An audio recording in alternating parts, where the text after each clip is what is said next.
And Srila Prabhupada asked all of his followers, for all generations to come, by simply following his teachings and the example he had set, we could all be instruments through him by which Lord Chaitanya and Lord Nityananda will deliver the fallen souls in this world. And there is no greater pleasure for a devotee making money, getting a position, having people honor and respect you. This is not a pleasure. This is a burden. What's really a pleasure is when we give up our ego completely and we can just be an instrument by which a higher power, the higher power of Prabhupada, the previous Acharyas, Sri Chaitanya and Nityananda Prabhu, can manifest through us. Trinadapi sunichena taror ibasihishna. When we have this quality, then we are not blocking the flow of the Lord. It can profusely manifest from us. But as soon as we take credit for anything, that mercy, that flow of grace is impeded. What was Srila Prabhupada's prayer? The foundational prayer to the establishment of this whole worldwide spiritual movement. Let me just be your puppet and make me dance as you want me to dance. The puppet never feels that I am moving on my own. The puppet can take no credit. The puppet is simply moving according to the will of the puppeteer. As soon as we take credit for what we do, Krishna may cut the strings. Now we have seen very, very powerful dancing puppets all of a sudden just fall because the strings are cut. We are helpless without the mercy of the Lord. To just be the puppet of the puppet of the puppet. That is our aspiration. Because in that mood, Krishna can manifest himself through our sincerity. That is parampara. Gauridas carved these beautiful self-manifesting deities of Lord Chaitanya and Lord Nityananda, and just gazing upon him, he saw the Lord face to face. He was in ecstasy, he was weeping. He performed the installation ceremony. One day, as Gauridas Pandit was looking at Gaurnitai, Lord Chaitanya and Lord Nityananda spoke to him. They said, Gauridas, you cannot understand how exalted your devotion is. Only we can understand. This is very instructive also. A great devotee never thinks he or she is a great devotee. Krishnadas Kaviraj Goswami, he's revealing his heart. I'm lower than a worm in stool. I'm more fallen than Jagai and Madhai. Anyone who hears my name loses all their piety, and anyone who speaks my name becomes sinful. I am diseased by the boils of envy. In this condition, I am falling at the feet and taking shelter of the great physician, Sri Chaitanya Mahaprabhu. He doesn't think he has devotion. But all the Vaishnavas and the Lord himself, Lord Chaitanya and Lord Nityananda, personally manifested Sri Chaitanya Charitamrita through Krishnadas Kaviraj Goswami because he had this humble attitude. And Kaviraj Goswami said, I am not writing this book. I don't know what's happening. I'm over 90 years old. I'm an invalid. By the mercy of Rupa and Raghunath, everything is being done.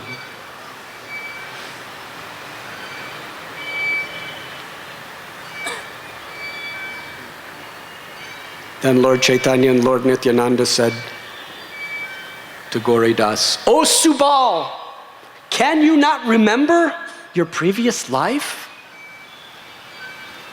Can you remember when every day together we would bring our cows through the forests of Brindavan to the Yamuna River to drink water?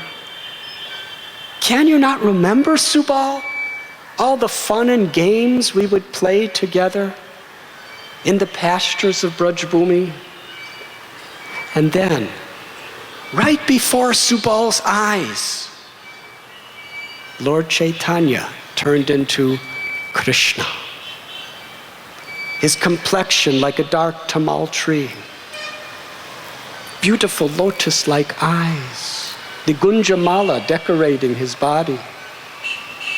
He had a Vajayanti Mala, as been described by Madhava Maharaj yesterday.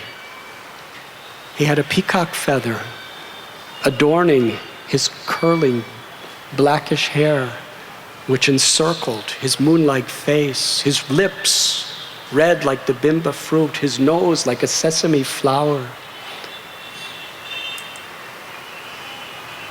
His dress, the color of lightning, standing holding his flute. And there was Balaram, with the complexion of a spring cloud, beautiful lotus-like eyes, blue garments. Together, they had sticks, buffalo horns, decorated with forest flowers and leaves and fruits from Brindavan. Even the minerals of Brindavan they would smear on their bodies. They both smiled upon Gauridas, who stood there, looking at his deities, who were now Krishna Balaram. He lost all composure. He was overwhelmed, thrilled with ecstasy. It was only by the grace of the deities that he was able to keep standing.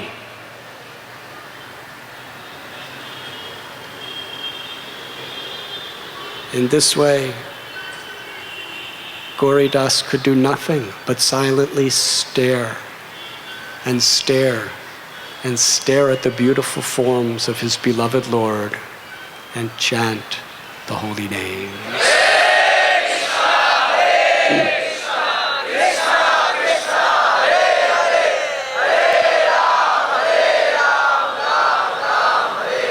One day Gauridas Pandit offered bhoga to Gaurnitai.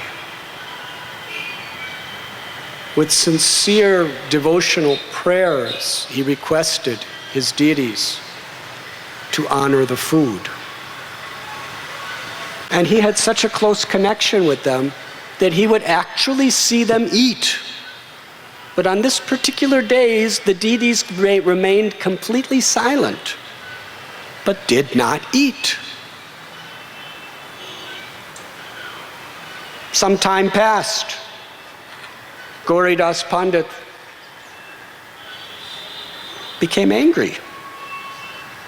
He said, "Gauranga, Nityananda, If you are not satisfied with the food I prepare, then why do you force me to cook every day? There was complete silence. Then it was time for Lord Gaur Nitai to speak.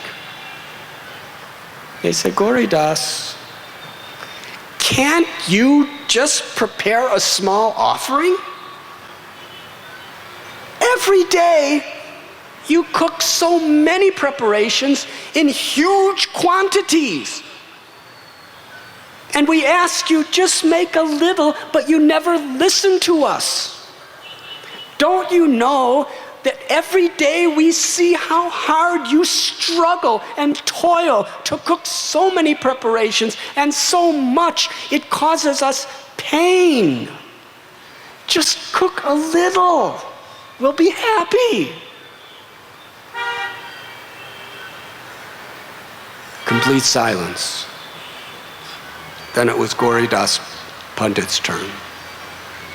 He said, all right, if that's what you want, every day I'll just make some boiled rice and some boiled spinach. That's all. Now eat.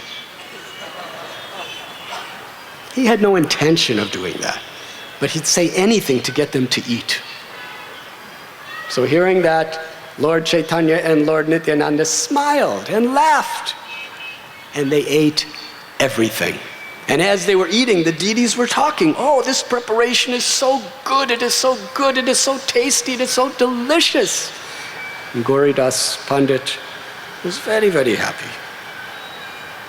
One day, should I continue? Thank you, thank you. Gauridas Pandit was about to go in to dress the deities in the morning. And he was thinking, how much I would love to offer Gaur Nitai precious jewels as ornaments. But he didn't have anything. He was just living in seclusion near a banyan tree on the banks of the Ganges, in a very, very lonely place. He didn't have anything except love. But Krishna answers the prayers of his devotees. Gaur Nitai, knowing his mind, on that morning, dressed themselves. They manifested precious jewels, diamonds, rubies, emeralds, sapphires.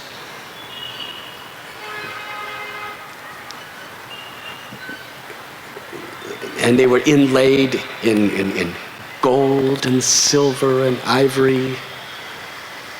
Wonderful, wonderful jewelry. They placed all these jewels, bracelets and ankle bells and necklaces.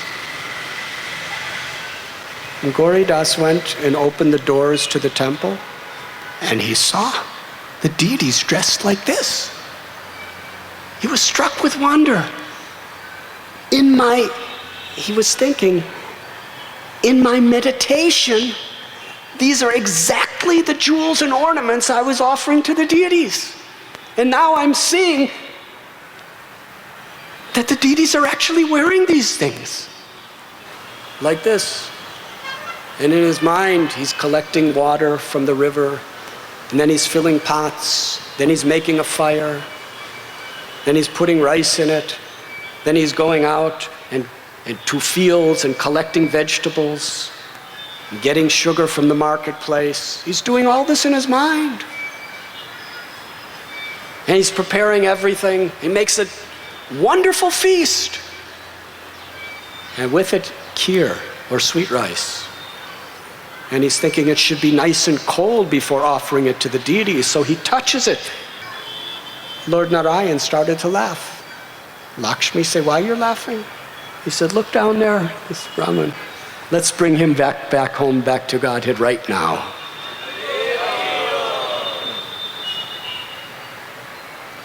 Krishna accepts our intention, our purpose. That is why in the path of bhakti there is no impediment except our own lack of desire.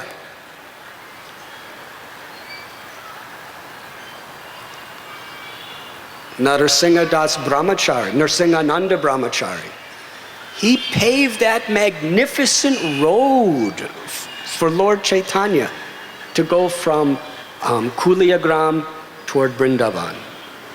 And as Sri Chaitanya Mahaprabhu was walking on the road, he was seeing how it was made of gold. It was wide. It was covered with stemless flower petals.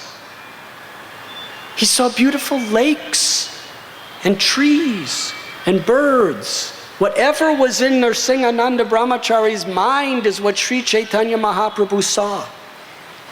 Although for everyone else it was just a dusty old road through deserts and forests.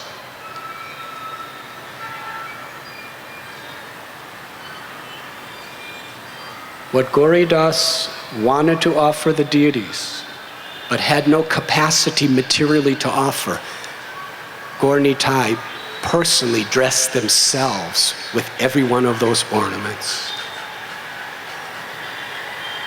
Gauridas was thinking, how wonderful. How wonderful. All my desires are fulfilled. This is the beautiful expression of a devotee. A devotee's desire is to please Krishna. A devotee wants nothing else except Krishna's pleasure. So Krishna shows his pleasure in order to fulfill his devotees' desires.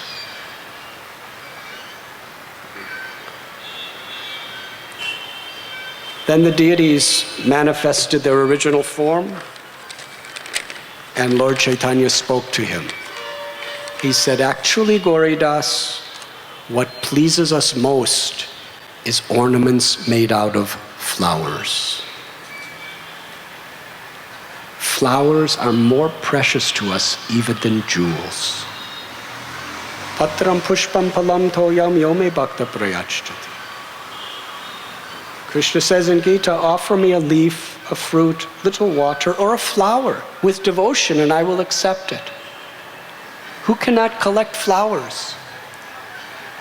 And if it is offered to the deity with devotion, it is more precious to Krishna than jewels and rubies and emeralds offered by a materialistic person. So hearing that the Lord loves to be decorated with flowers, Gauridas went out and started collecting more and more and more and more flowers, and he was making beautiful garlands that were going from the Lord's necks down to their lotus feet.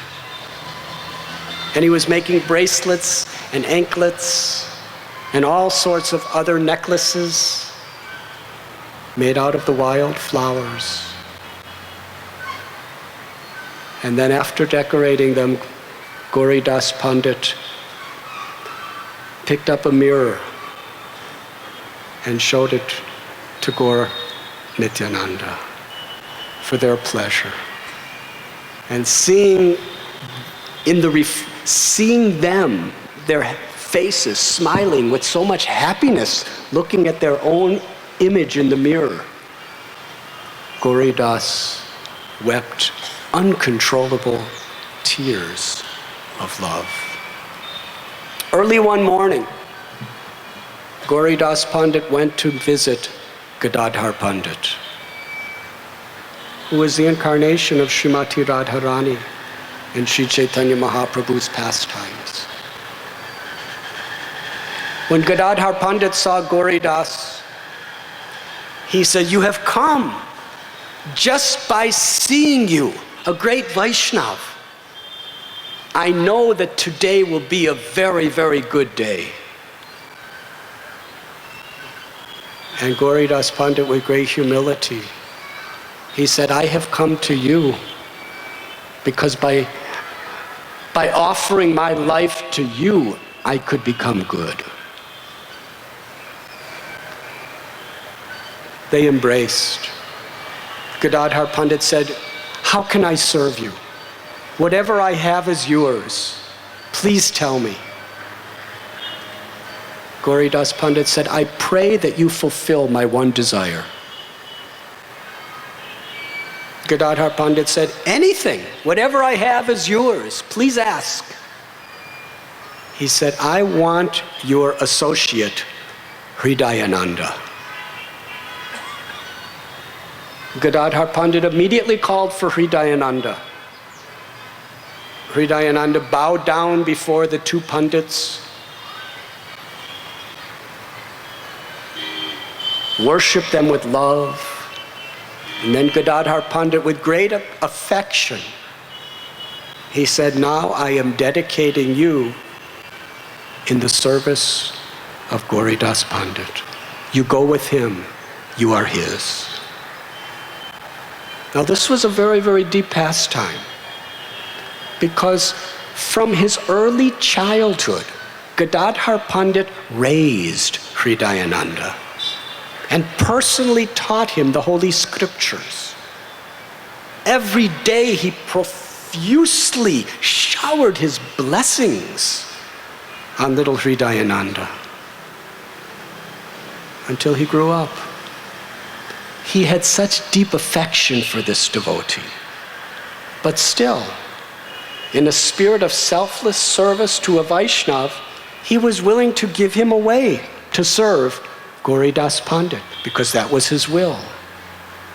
This is the spirit of the unity, of the oneness in heart of all the associates of Sri Chaitanya Mahaprabhu. It wasn't my disciple, my property. Everyone was sharing. Everything belongs to the Lord. I am just the servant of the servant of the servant. Whether you're a guru, whether you're a disciple, whether you're a grand disciple, whatever your position is, we're all united in this spirit of servant of the servant of the servant, willing to cooperate and help each other. And the greatest joy is to make sacrifices for someone you love.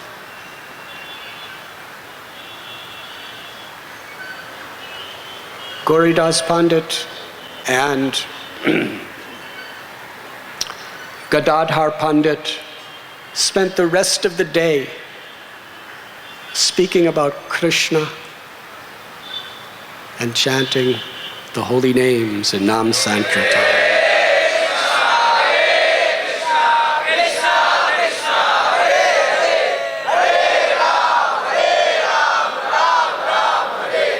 Gauridas took Hridayananda back to Ambika Kalna, and there he initiated him. He gave him the Diksha mantra and offered his disciple at the lotus feet of Gaur Nitai. One day, Gauridas Pandit said to Hridayananda that very soon is coming the appearance day of Sri Chaitanya Mahaprabhu. I want to have a beautiful festival for the deities, but we have nothing. I am going to travel around for some time, village to village, town to town, and go to my followers' homes and collect provisions that we can use for a grand festival for the deities, and we will invite many, many exalted Vaishnavas. Gauridas went and started traveling from home to home, and he became so absorbed. Whenever he was at devotees, he'd forget about time. He'd forget all about this material existence. He would take his devotees to a secluded place and have Hari Katha and Hari Kirtan and be completely absorbed. This is the way he was spending his days. Meanwhile, Hridayananda, he was doing the worship of the deities, and there was only 2 days before the festival was supposed to start. And by that time, people already had brought so many provisions for the deities. They had enough right there. He was thinking, 2 days left. Where is Gurudev? He's still not come. We haven't invited anyone yet. So meditating on the lotus feet of his spiritual master, dedicating his life for his pleasure, Hridayananda sent messengers to give invitations to the devotees in all around the area and the extended area. Now, in those days, invitations were not just you get something in the mail. Everything was done with such love. We read this about the associates of Sri Chaitanya Mahaprabhu. With every invitation, they would either personally go or send a very, very important devotee, because this was important service. It wasn't just a job to pay a courier for. A very special soul would travel to that person's house that was being invited with garlands and gifts and prasad and offer obeisances, and from the heart of heart verbally invite and then offer handwritten invitations. They didn't print them. We think our invitations are so nice because they have all that rice paper on them and they're written in embossed different types of lettering. Yes? But the devotion, Sri Dayananda, he was writing each invitation and each one would be different. It was especially for that particular person with his own signature on behalf of Gauri Das Pandit. In this way, people's hearts were melted. They had to come. They were bound by the love of the devotees. This is Vaishnava culture, the way it was lived at the time of Mahaprabhu's associates and the next generations after. Meanwhile, Gauri Das Pandit returned one day before the festival. He found out that Hridayananda already sent invitations. And although in his heart he was very, very happy with his disciple, for his own reasons, he pretended to be extremely angry. He said to Hridayananda, "Without my permission, even while I'm still living in this world, you have acted so independently to invite people without my consultation. I will not join you for this festival." Hridayananda left, went to the bank of the Ganges, sat under a tree in seclusion. Meanwhile, many, many exalted devotees started arriving at the temple of Gaur Nitai. And Gauri Das Pandit was welcoming them. There was kirtan, there was darshan, there was prasad. It was wonderful. Hearing about this festival, a wealthy merchant sent an entire boat of bhoga and other facilities to be utilized for this festival. So Hridayananda, he sent a message to his Gurudev from the bank of the Ganges. He say, "I have a whole boatload here of provisions for your festival. May I have your permission to bring them up?" And Gauri Das Pandit sent a message back, "No, I don't want you here. Have your own festival down there." Hare Krishna. Hridayananda was in bliss because he knew the heart of his guru. He knew his guru was actually very happy. So he began to have his own festival in the bank of the Ganges. And soon many, many people came. And what does festival mean in Gaudiya Vaishnava society? Kevala Anandakanda, chanting, dancing, and feasting. So they began with the first two. They were chanting and dancing. Now please listen carefully. They were all dancing in a circle.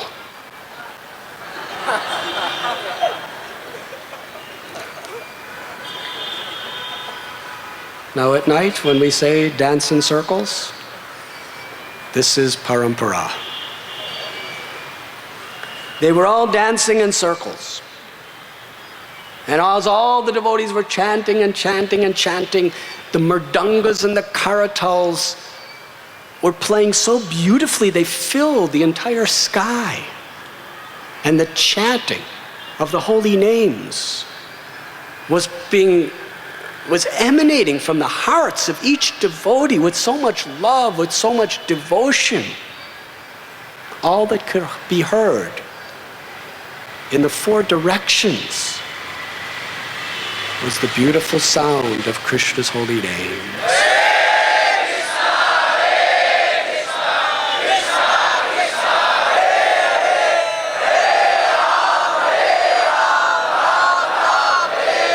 Because Krishna is not different than his names. And the deities of Gaur Nitai were a distance away in the temple. As they were chanting, they were all feeling intense separation from the deities, especially Hridayananda. So as the devotees were in a circle dancing, Hridayananda saw right before his eyes the deities of Lord Chaitanya and Lord Nityananda manifest right in the center of that circle of chanters, and then they came alive. Sri Chaitanya Mahaprabhu with his magnificent golden form, his arms which extended below his knees, with his arms raised, was dancing exquisitely with tears of prema flowing from his eyes.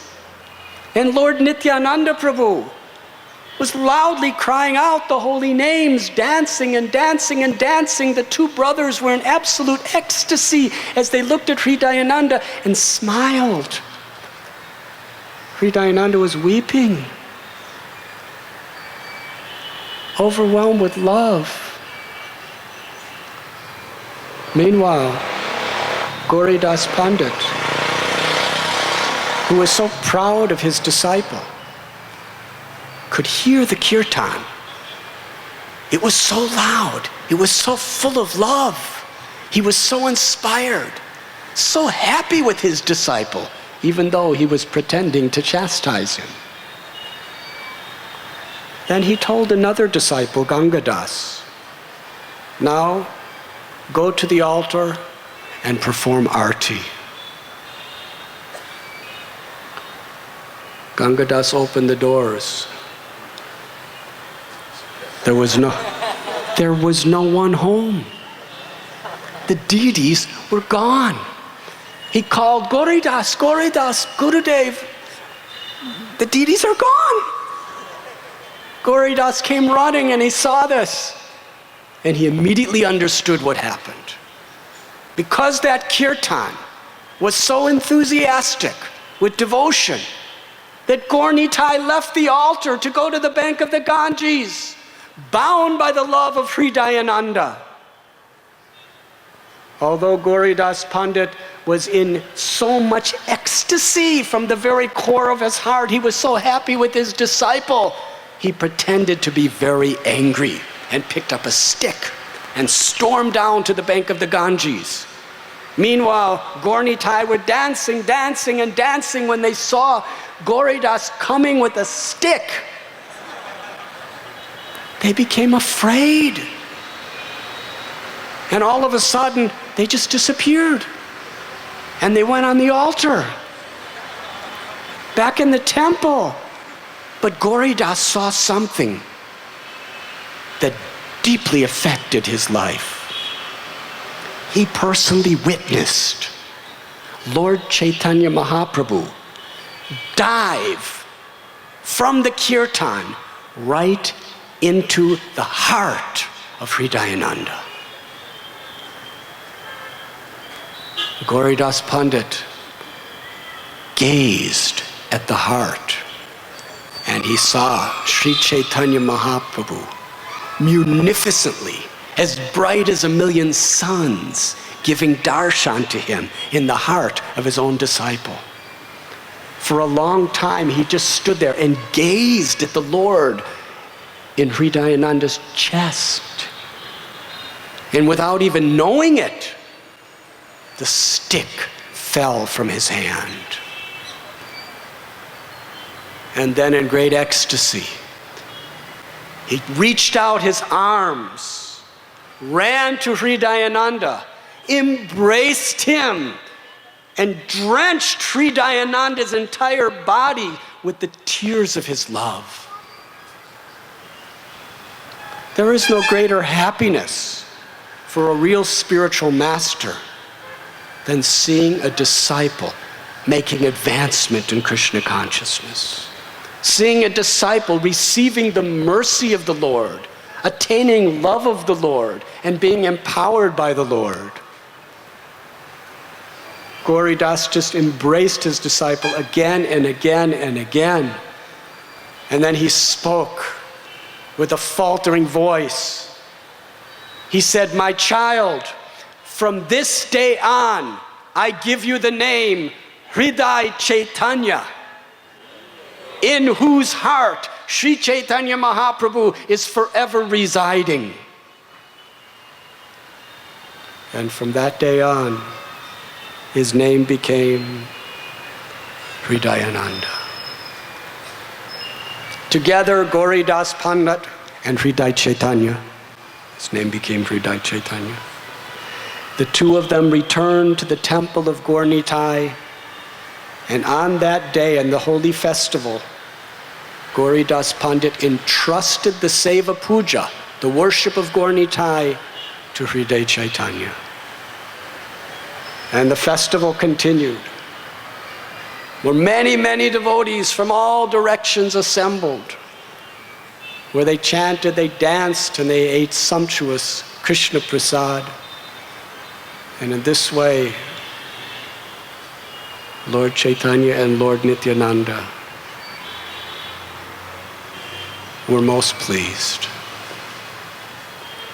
What pleases the Lord more than anything else? To see the devotees united with love for each other, chanting His holy names.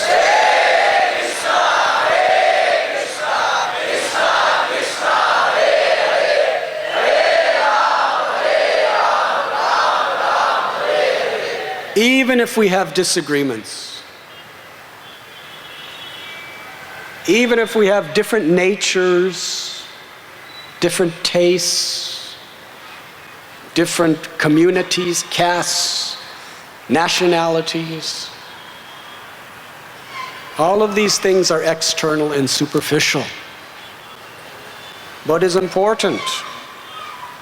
Samsiddhir Haritoshanam. How we please Krishna. Sankirtan movement. Lord Sri Chaitanya and Lord Nityananda Prabhu are most pleased when we cooperate. Srila Prabhupada said in his last days, one of his final instructions to all of his followers for all time to come, "You will show your love for me by how you cooperate to carry on this great mission of Sri Chaitanya Mahaprabhu." In Kali Yuga, to cooperate, it is the age permeated by the spirit of quarrel and hypocrisy. It's a very difficult instruction. To ask people in Kali Yuga to cooperate is more difficult than asking them to move mountains. But by the mercy of Guru, one can move mountains. And we could receive that mercy simply by showing our love for him. Yasya prasada bhagavat prasado yasya prasada nagati kutopi. When Gurudev is pleased, Krishna is pleased. There's no other purpose to our life. So yes, it is vital to our own spiritual survival, and vital to the salvation of humanity, that we put the higher principle above all others. And we cooperate, we unite for the pleasure of Sri Guru and Krishna. And in that spirit, with loving service to one another, we chant the holy names.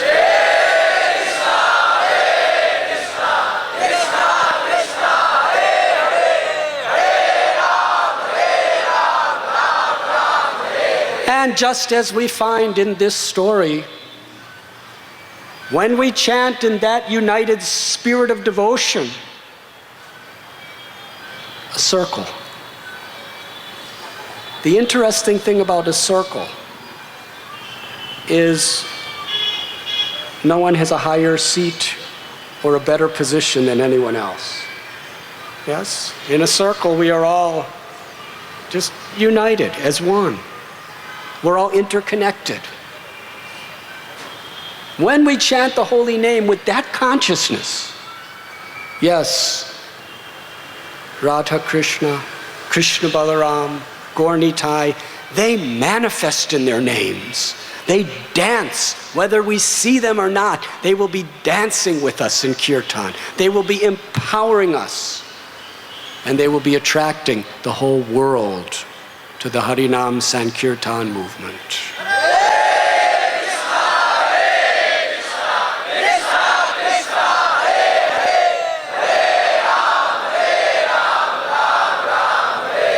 As Gauridas Pandit embraced Hriday Chaitanya, drenching him with his tears, Hriday Chaitanya fell at the feet of his Gurudev, surrendered his life in all humility.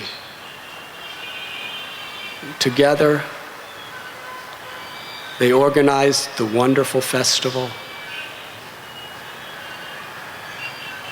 And today we are even almost 500 years later, through the process of hearing and speaking, we are also participating in that festival.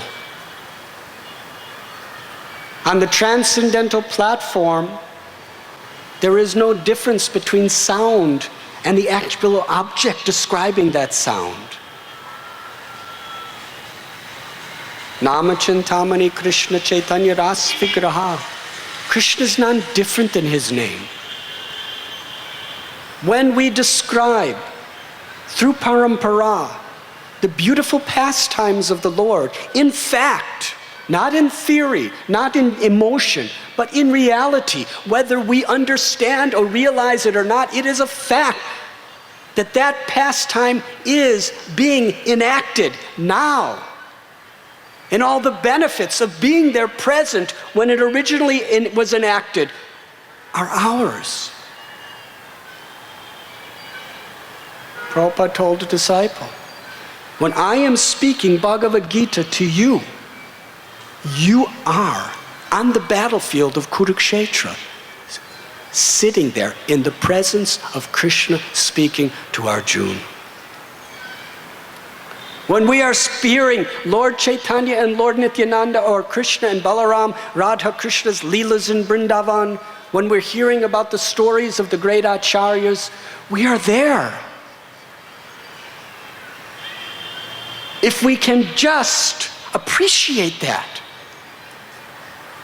and honor our good fortune, how much we will make benefit. Krishna is not different than the deity. They are standing before us.